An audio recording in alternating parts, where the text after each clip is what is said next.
شروع اللہ کا نام لے کر جو بڑا مہربان نہایت رحم والا ہے۔ سب تعریف اللہ ہی کو ہے جس نے اپنے بندے محمد صلی اللہ علیہ وآلہ وسلم پر یہ کتاب نازل کی اور اس میں کسی طرح کی کجی اور پیچیدگی نہ رکھی بلکہ سیدھی اور سلیس اتاری تاکہ لوگوں کو عذاب سخت سے جو اس کی طرف سے آنے والا ہے ڈرائے، اور مومنوں کو جو نیک عمل کرتے ہیں خوشخبری سنائے کہ ان کے لیے ان کے کاموں کا نیک بدلہ یعنی بہشت ہے جس میں وہ ہمیشہ رہیں گے، اور ان لوگوں کو بھی ڈرائے جو کہتے ہیں کہ اللہ نے کسی کو بیٹا بنا لیا ہے۔ ان کو اس بات کا کچھ بھی علم نہیں اور نہ ان کے باپ دادا ہی کو تھا۔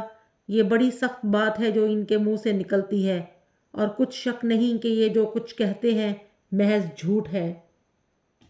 اے پیغمبر، اگر یہ اس کلام پر ایمان نہ لائیں تو شاید تم ان کے پیچھے رنج کر کر کے اپنے تئیں ہلاک کر دو گے۔ جو چیز زمین پر ہے ہم نے اس کو زمین کے لیے زینت بنایا ہے تاکہ لوگوں کی آزمائش کریں کہ ان میں کون اچھے عمل کرنے والا ہے، اور جو چیز زمین پر ہے ہم اس کو نابود کر کے بنجر میدان کر دیں گے۔ کیا تم خیال کرتے ہو کہ غار اور لوح والے ہماری نشانیوں میں سے عجیب تھے؟ جب وہ جوان غار میں جا رہے تو کہنے لگے، اے ہمارے پروردگار، ہم پر اپنے ہاں سے رحمت نازل فرما اور ہمارے کام میں درستی کے سامان مہیا کر۔ تو ہم نے غار میں کئی سال تک ان کے کانوں پر نیند کا پردہ ڈالے رکھا، یعنی ان کو سلائے رکھا، پھر ان کو جگا اٹھایا تاکہ معلوم کریں کہ جتنی مدت وہ غار میں رہے دونوں جماعتوں میں سے اس کی مقدار کس کو خوب یاد ہے۔ ہم ان کے حالات تم سے صحیح صحیح بیان کرتے ہیں۔ وہ کئی جوان تھے جو اپنے پروردگار پر ایمان لائے تھے، اور ہم نے ان کو اور زیادہ ہدایت دی تھی اور ان کے دلوں کو مربوط یعنی مضبوط کر دیا۔ جب وہ اٹھ کھڑے ہوئے تو کہنے لگے کہ ہمارا پروردگار آسمانوں اور زمین کا مالک ہے، ہم اس کے سوا کسی کو معبود سمجھ کر نہ پکاریں گے۔ اگر ایسا کیا تو اس وقت ہم نے نہایت ہی غلط بات کہی۔ ان ہماری قوم کے لوگوں نے اس کے سوا اور معبود بنا رکھے ہیں، بھلا یہ ان کے اللہ ہونے پر کوئی کھلی دلیل کیوں نہیں لاتے؟ تو اس سے زیادہ کون ظالم ہے جو اللہ پر جھوٹ باندھے؟ اور جب تم نے ان مشرکوں سے اور جن کی یہ اللہ کے سوا عبادت کرتے ہیں ان سے کنارہ کر لیا ہے تو غار میں چل رہو، تمہارا پروردگار تمہارے لیے اپنی رحمت وسیع کر دے گا اور تمہارے کاموں میں آسانی کے سامان مہیا کرے گا۔ اور جب سورج نکلے تو تم دیکھو کہ دھوپ ان کے غار سے داہنی طرف سمٹ جائے، اور جب غروب ہو تو ان سے بائیں طرف کترا جائے، اور وہ غار کے کشادہ حصے میں تھے۔ یہ اللہ کی نشانیوں میں سے ہیں، جس کو اللہ ہدایت دے وہ ہدایت یاب ہے، اور جس کو گمراہ کرے تو تم اس کے لیے کوئی دوست راہ بتانے والا نہ پاؤ گے۔ اور تم ان کو خیال کرو کہ جاگ رہے ہیں حالانکہ وہ سوتے ہیں، اور ہم ان کو دائیں اور بائیں کروٹ بدلاتے تھے، اور ان کا کتا چوکھٹ پر دونوں ہاتھ پھیلائے ہوئے تھا۔ اگر تم ان کو جھانک کر دیکھتے تو پیٹھ پھیر کر بھاگ جاتے اور ان سے دہشت میں آ جاتے۔ اور اسی طرح ہم نے ان کو اٹھایا تاکہ آپس میں ایک دوسرے سے دریافت کریں۔ ایک کہنے والے نے کہا کہ تم یہاں کتنی مدت رہے؟ انہوں نے کہا کہ 1 دن یا اس سے بھی کم۔ انہوں نے کہا کہ جتنی مدت تم رہے ہو تمہارا پروردگار ہی اس کو خوب جانتا ہے۔ تو اپنے میں سے کسی کو یہ روپیہ دے کر شہر کو بھیجو کہ وہ دیکھے نفیس کھانا کون سا ہے تو اس میں سے کھانا لے آئے اور احتیاط سے آئے جائے، اور تمہارا حال کسی کو نہ بتائے۔ اگر وہ تم پر دسترس پا لیں گے تو تمہیں سنسار کر دیں گے یا پھر اپنے مذہب میں داخل کر لیں گے، اور اس وقت تم کبھی فلاح نہیں پاؤ گے۔ اور اسی طرح ہم نے لوگوں کو ان کے ہاتھ سے خبردار کر دیا تاکہ وہ جانیں کہ اللہ کا وعدہ سچا ہے، اور یہ کہ قیامت جس کا وعدہ کیا جاتا ہے اس میں کچھ شک نہیں۔ اس وقت لوگ ان کے بارے میں باہم جھگڑنے لگے اور کہنے لگے کہ ان کے غار پر عمارت بنا دو۔ ان کا پروردگار ان کے حال سے خوب واقف ہے۔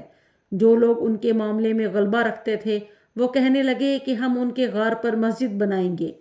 بعض اٹکل پچو کہیں گے کہ وہ 3 تھے، چوتھا ان کا کتا تھا، اور بعض کہیں گے کہ وہ 5 تھے اور چھٹا ان کا کتا تھا، اور بعض کہیں گے کہ وہ 7 تھے اور 8واں ان کا کتا تھا۔ کہہ دو کہ میرا پروردگار ہی ان کے شمار سے خوب واقف ہے، ان کو جانتے بھی ہیں تو تھوڑے ہی لوگ جانتے ہیں۔ تو تم ان کے معاملے میں گفتگو نہ کرنا مگر سرسری سی گفتگو، اور نہ ان کے بارے میں ان میں سے کسی سے کچھ دریافت ہی کرنا، اور کسی کام کی نسبت نہ کہنا کہ میں اسے کل کر دوں گا، مگر انشاءاللہ کہہ کر، یعنی اگر اللہ چاہے تو کر دوں گا، اور جب اللہ کا نام لینا بھول جاؤ تو یاد آنے پر لے لو اور کہہ دو کہ امید ہے میرا پروردگار مجھے اس سے بھی زیادہ ہدایت کی باتیں بتائے۔ اور اصحاب کہف اپنے غار میں 9 اوپر 300 سال رہے۔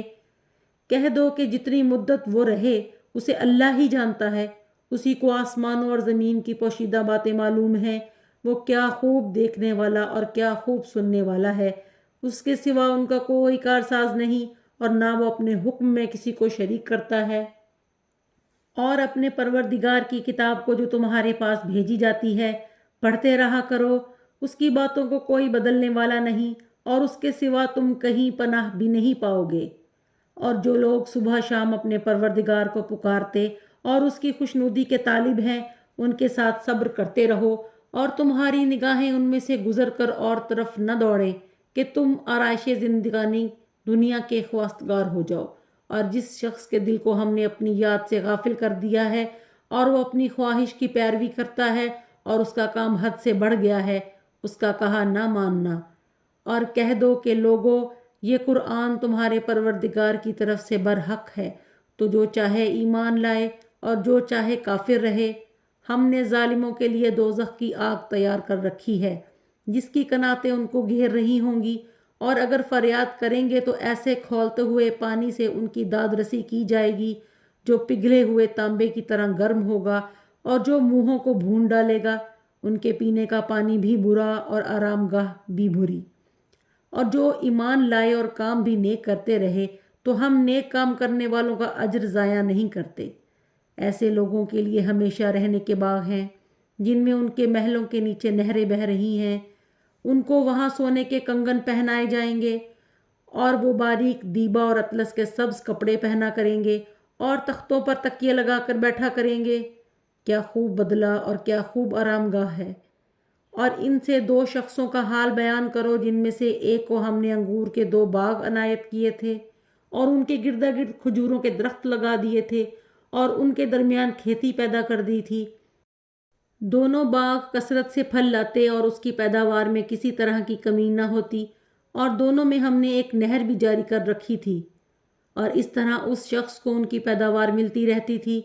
تو ایک دن جب کہ وہ اپنے دوست سے باتیں کر رہا تھا، کہنے لگا کہ میں تم سے مال و دولت میں بھی زیادہ ہوں اور جتھے اور جماعت کے لحاظ سے بھی زیادہ عزت والا ہوں، اور ایسی شیخیوں سے اپنے حق میں ظلم کرتا ہوا اپنے باغ میں داخل ہوا۔ کہنے لگا کہ میں نہیں خیال کرتا کہ یہ باغ کبھی تباہ ہو، اور نہ خیال کرتا ہوں کہ قیامت برپا ہو، اور اگر میں اپنے پروردگار کی طرف لوٹایا بھی جاؤں تو وہاں ضرور اس سے اچھی جگہ پاؤں گا۔ تو اس کا دوست جو اس سے گفتگو کر رہا تھا کہنے لگا کہ کیا تم اس ذات سے کفر کرتے ہو جس نے تم کو مٹی سے پیدا کیا، پھر نطفے سے، پھر تمہیں پورا آدمی بنایا؟ مگر میں تو یہ کہتا ہوں کہ اللہ ہی میرا پروردگار ہے، اور میں اپنے پروردگار کے ساتھ کسی کو شریک نہیں کرتا۔ اور بھلا جب تم اپنے باغ میں داخل ہوئے تو تم نے ما شاء اللہ لا قوت الا باللہ کیوں نہ کہا؟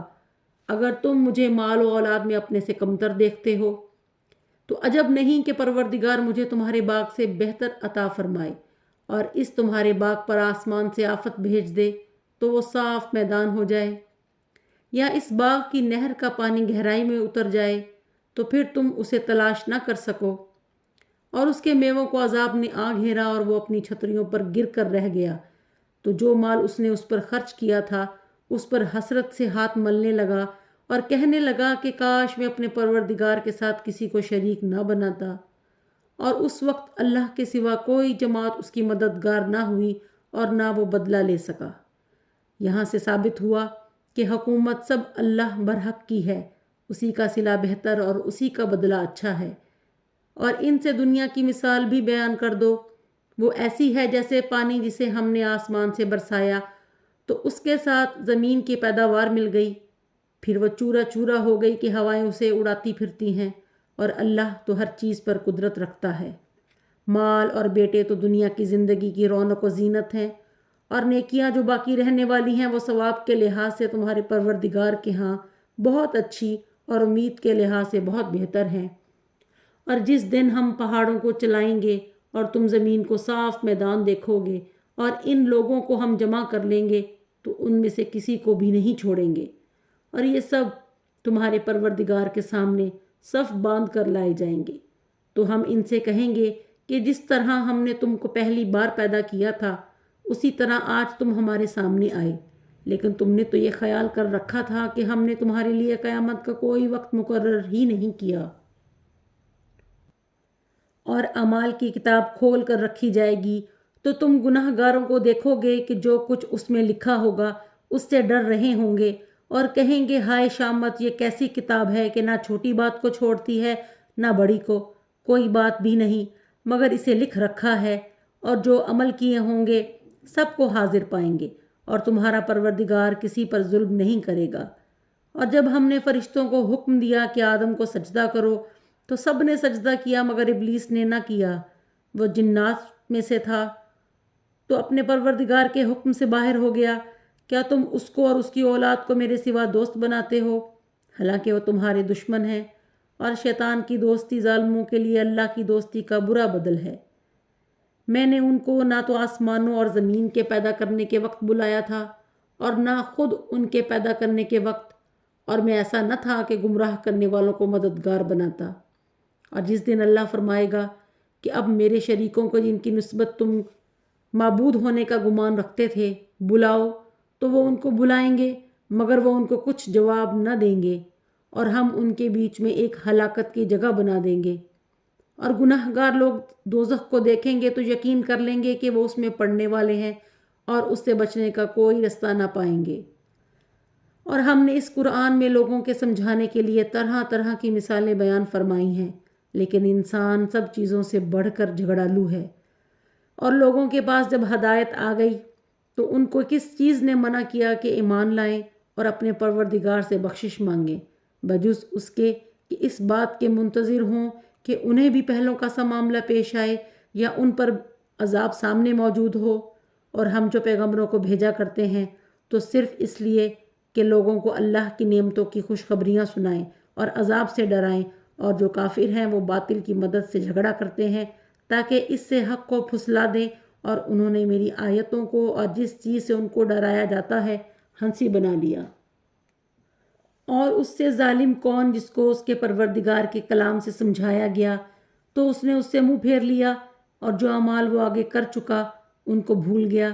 ہم نے ان کے دلوں پر پردے ڈال دیے کہ اسے سمجھ نہ سکیں، اور کانوں میں ثقل پیدا کر دیا ہے کہ سن نہ سکیں، اور اگر تم ان کو رستے کی طرف بلاؤ تو کبھی رستے پر نہ آئیں گے۔ اور تمہارا پروردگار بخشنے والا صاحب رحمت ہے، اگر وہ ان کے کرتوتوں پر ان کو پکڑنے لگے تو ان پر جھٹ عذاب بھیج دے، مگر ان کے لیے ایک وقت مقرر کر رکھا ہے کہ اس کے عذاب سے کوئی پناہ کی جگہ نہ پائیں گے۔ اور یہ بستیاں جو ویران پڑی ہیں جب انہوں نے کفر سے ظلم کیا تو ہم نے ان کو تباہ کر دیا اور ان کی تباہی کے لیے ایک وقت مقرر کر دیا تھا۔ اور جب موسیٰ نے اپنے شاگرد سے کہا کہ جب تک میں دو دریاؤں کے ملنے کی جگہ نہ پہنچ جاؤں ہٹنے کا نہیں، خواہ برسوں چلتا رہوں۔ جب ان کے ملنے کے مقام پر پہنچے تو اپنی مچھلی بھول گئے، تو اس نے دریا میں سرنگ کی طرح اپنا رستہ بنا لیا۔ جب آگے چلے تو موسیٰ نے اپنے شاگرد سے کہا کہ ہمارے لیے کھانا لاؤ، اس سفر سے ہم کو بہت تھکان ہو گئی ہے۔ اس نے کہا کہ بھلا آپ نے دیکھا کہ جب ہم نے پتھر کے پاس آرام کیا تھا تو میں مچھلی وہیں بھول گیا، اور مجھے آپ سے اس کا ذکر کرنا شیطان نے بھلا دیا، اور اس مچھلی نے عجب طرح سے دریا میں اپنا رستہ بنا لیا۔ موسیٰ نے کہا یہی تو وہ مقام ہے جسے ہم تلاش کرتے آئے تھے۔ تو وہ اپنے پاؤں کے نشان دیکھتے دیکھتے لوٹ گئے۔ ہاں، انہوں نے ہمارے بندوں میں سے ایک بندہ دیکھا جس کو ہم نے اپنے ہاں سے رحمت یعنی نبوت یا نعمت ولایت دی تھی اور اپنے پاس سے خاص علم بخشا تھا۔ موسیٰ نے ان سے جن کا نام خضر تھا کہا کہ جو علم اللہ کی طرف سے آپ کو سکھایا گیا ہے، اگر آپ اس میں سے مجھے کچھ بھلائی کی باتیں سکھائیں تو میں آپ کے ساتھ رہوں۔ خضر نے کہا کہ تم میرے ساتھ رہ کر صبر نہیں کر سکو گے، اور جس بات کی تمہیں خبر ہی نہیں اس پر صبر کر بھی کیوں کر سکتے ہو؟ موسیٰ نے کہا اللہ نے چاہا تو آپ مجھے صابر پائیں گے اور میں آپ کے ارشاد کے خلاف نہیں کروں گا۔ خضر نے کہا اگر تم میرے ساتھ رہنا چاہو تو شرط یہ ہے مجھ سے کوئی بات نہ پوچھنا جب تک میں خود اس کا ذکر تم سے نہ کروں۔ تو دونوں چل پڑے، یہاں تک کہ جب کشتی میں سوار ہوئے تو خضر نے کشتی کو پھاڑ ڈالا۔ موسیٰ نے کہا، کیا آپ نے اس کو اس لیے پھاڑا ہے کہ سواروں کو غرق کر دیں؟ یہ تو آپ نے بڑی عجیب بات کی۔ خضر نے کہا، کیا میں نے نہیں کہا تھا کہ تم میرے ساتھ صبر نہ کر سکو گے؟ موسیٰ نے کہا، جو بھول مجھ سے ہوئی اس پر مواخذہ نہ کیجیے اور میرے معاملے میں مجھ پر مشکل نہ ڈالیے۔ پھر دونوں چلے، یہاں تک کہ رستے میں ایک لڑکا ملا تو خضر نے اسے مار ڈالا۔ موسیٰ نے کہا کہ آپ نے ایک بے گناہ شخص کو ناحق بغیر قصاص کے مار ڈالا، یہ تو آپ نے بری بات کی۔ خضر نے کہا، کیا میں نے نہیں کہا تھا کہ تم سے میرے ساتھ صبر نہیں ہو سکے گا؟ انہوں نے کہا کہ اگر میں اس کے بعد پھر کوئی بات پوچھوں یعنی اعتراض کروں تو مجھے اپنے ساتھ نہ رکھیے گا کہ آپ میری طرف سے عذر کے قبول کرنے میں غایت کو پہنچ گئے۔ پھر دونوں چلے، یہاں تک کہ ایک گاؤں والوں کے پاس پہنچے اور ان سے کھانا طلب کیا۔ انہوں نے ان کی ضیافت کرنے سے انکار کر دیا۔ پھر انہوں نے وہاں ایک دیوار دیکھی جو جھک کر گرا چاہتی تھی تو خضر نے اس کو سیدھا کر دیا۔ موسیٰ نے کہا کہ اگر آپ چاہتے تو ان سے اس کا معاوضہ لیتے تاکہ کھانے کا کام چلتا۔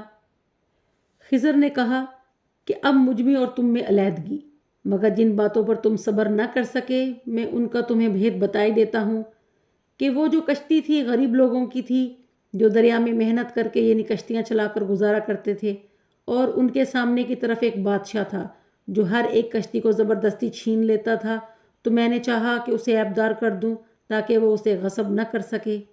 اور وہ جو لڑکا تھا اس کے ماں باپ دونوں مومن تھے، ہمیں اندیشہ ہوا کہ وہ بڑا ہو کر بدکار ہوگا، کہیں ان کو سرکشی اور کفر میں نہ پھنسا دے، تو ہم نے چاہا ان کا پروردگار اس کی جگہ ان کو اور بچہ عطا فرمائے جو اخلاقی پاکیزگی میں بہتر اور محبت میں زیادہ قریب ہو۔ اور وہ جو دیوار تھی سو 2 یتیم لڑکوں کی تھی جو شہر میں رہتے تھے اور اس کے نیچے ان کا خزانہ دفن تھا، اور ان کا باپ ایک نیک آدمی تھا، تو تمہارے پروردگار نے چاہا کہ وہ اپنی جوانی کو پہنچ جائیں اور پھر اپنا خزانہ نکالیں۔ یہ تمہارے پروردگار کی مہربانی ہے، اور یہ کام میں نے اپنی طرف سے نہیں کیے، یہ ان باتوں کی حقیقت ہے جن پر تم صبر نہ کر سکے۔ اور تم سے ذوالقرنین کے بارے میں دریافت کرتے ہیں، کہہ دو کہ میں اس کا حال کسی قدر تمہیں پڑھ کر سناتا ہوں۔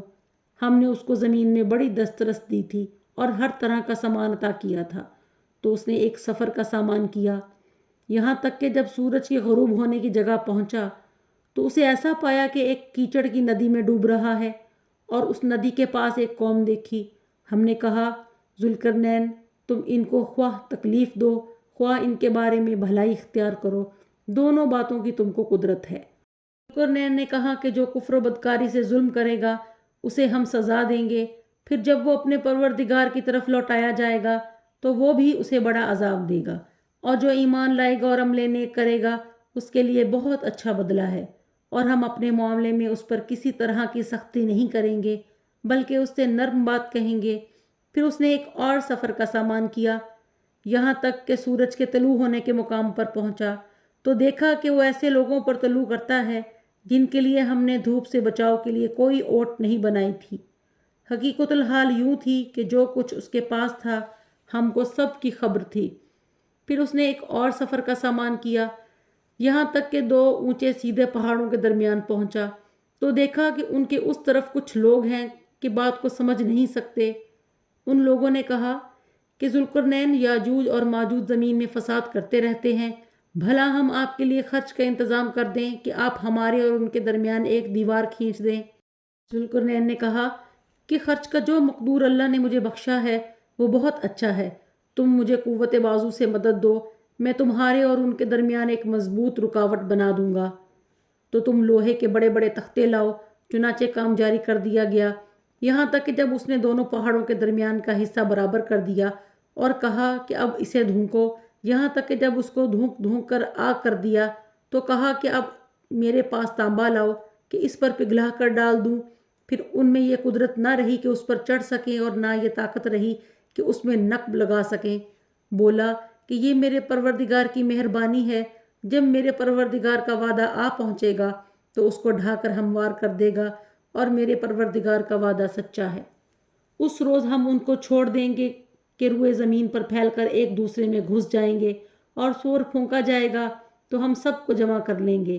اور ہم اس روز جہنم کو کافروں کے سامنے لائیں گے جن کی آنکھیں میری یاد سے پردے میں تھیں اور وہ سننے کی طاقت نہیں رکھتے تھے۔ کیا کافر یہ خیال کرتے ہیں کہ وہ ہمارے بندوں کو ہمارے سوا اپنا کارساز بنائیں گے؟ تو ہم خفا نہیں ہوں گے، ہم نے ایسے کافروں کے لیے جہنم کی مہمانی تیار کر رکھی ہے۔ کہہ دو کہ ہم تمہیں بتائیں جو عملوں کے لحاظ سے بڑے نقصان میں ہیں۔